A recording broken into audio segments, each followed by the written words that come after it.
ज़ेवरात सजावट के लिए पैलियोलिथिक लोगों ने सिर्फ टैटूइंग पर ही इक्तफा नहीं किया, बल्कि उन लोगों ने ज़ेवरात भी बनाए, क्योंकि उस ज़माने में सोना चांदी जैसे धात और हीरे जवाहरात के ज़ेवरात बनने शुरू नहीं हुए थे।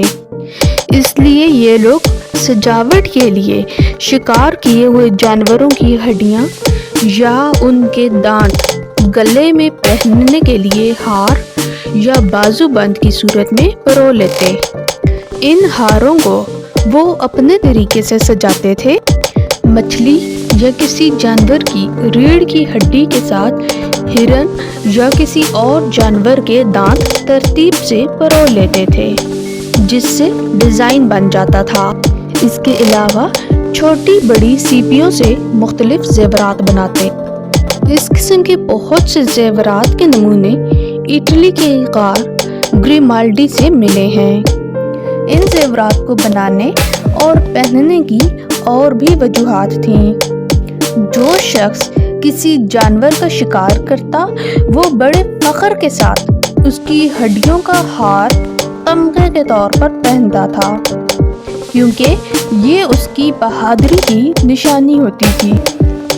इसके अलावा किसी दोस्त या अजीज़ की मौत के बाद वो लोग उसके दांत भी परोकर यादाश्त के तौर पर गले में पहनते थे।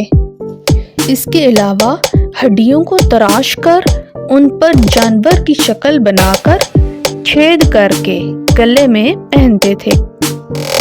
टैटूइंग और ज़ेवरात के अलावा उस ज़माने के लोग अपने कानों और बालों में पर लगाते और इस तरह अपनी सजावट में इजाफा करते थे।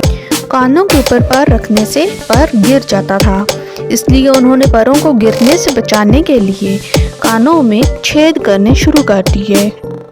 अक्सर औकात शिकार पर घूमते हुए उन्हें कोई ऐसी चीज़ मिल जाती जिससे वो इसकी खूबसूरती या अफादियत की वजह से महफूज करना चाहते, लेकिन चूँकि उस ज़माने में लिबास ना था और ना ही उससे मुंसलिक कोई जेबें थीं, ना ही वो लोग बटुआ या थैला उठाए फिरते थे जिसमें वो इन चीज़ों को संभाल कर रख सकते।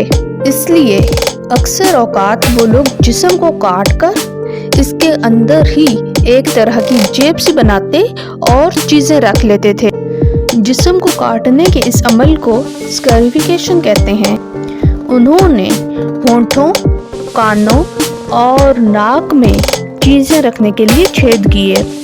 बाद में ये सुराख सजावट के लिए किए जाने लगे। मौजूदा दौर में सुराखों में सोना, चांदी और हीरे जवाहरात पहने जाते हैं, और जंगलों में रहने वाले लोग और कबायली आज के दौर में भी जंगलों से चीज़ें ढूंढकर सुराखों में सजावट के तौर पर पहनते हैं। आप हैरान होंगे कि आजकल के दौर के साथ जंगलों में रहने वाले कबाइल का जिक्र कैसे आया। इनके बारे में हम मुख्तसर सा बयान करेंगे कि इनकी ज़िंदगी आजकल भी कैसे गुजरती है। प्रीमिटिव और प्री हिस्टोरिक इंसान। सबसे पहले हम देखते हैं प्री हिस्टोरिक को। प्री हिस्टोरिक उस ज़माने को कहते हैं जबकि तारीख नहीं लिखी गई थी। ये ज़माना 7000 BC से पहले का ज़माना था। इस ज़माने की तारीख ज़मीन से खोदी जाने वाली चीज़ों के ज़रिए अख़ज़ की जाती है, वरना उनके हालात के बारे में लिखा हुआ कुछ भी मालूम नहीं है। अब हम प्रीमिटिव को देखते हैं। वो तर्ज़ ज़िंदगी है जो आजकल के ज़माने में भी पुराने तर्ज पर कायम है। मौजूदा दौर में भी पुराने तर्ज पर रहने वाले लोग मौजूद हैं, जो कि घने जंगलों और बड़े बड़े सहराओं में पाए जाते हैं। नई तर्ज ज़िंदगी इन लोगों तक इसलिए नहीं पहुंची क्योंकि इन जंगलों और सहराओं में आमदोरफ्त बहुत मुश्किल है। आज भी दुनिया में प्रिमिटिव लोग मौजूद हैं जो कि ऑस्ट्रेलिया افریقہ، ہندوستان اور انڈمان جزیروں میں رہتے ہیں۔ ہندوستان اور آسٹریلیا میں رہنے والے پرمیٹیو لوگ شکار کرتے ہیں، جبکہ شمالی امریکہ میں رہنے والے ریڈ انڈین اور افریقہ کے نیگرو یعنی سیاہ فام کھیتی باڑی کرتے ہیں۔ ان میں زیادہ لوگ پری ہسٹورک ہتھیار استعمال کرتے ہیں، کپڑے نہیں پہنتے، جسم پر ٹیٹوئنگ کرتے ہیں، گانے اور ناچ کا بہت شوق رکھتے ہیں، ناچ کے دوران منہ پر ماسک چڑھاتے ہیں جو کہ جانوروں یا ان کے خیال میں روحوں کی شکل کے بنے ہوتے ہیں۔ اس کے علاوہ جسم پر رنگ بھی لگاتے ہیں۔